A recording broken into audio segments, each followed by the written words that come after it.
आप मुझे उस आदमी से शादी करने पे मजबूर तो नहीं करेंगे ना? मैंने अपने बच्चों के दरमियान कभी भी कोई फर्क नहीं समझा। तुम्हारी सोच से ज्यादा अमीर है। क्या आप लोग पैसों की खातिर मुझे बेच दे? मैं सबा की माँ हूँ।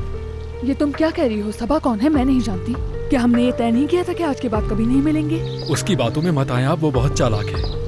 करीम साहब, उन्हें होश आ गया है। मैं जिंदगी के आखिरी सफर पे हूँ। नहीं चाहता कि मेरी बीवी और बेटी नसरीन कभी भी मुश्किल में आए।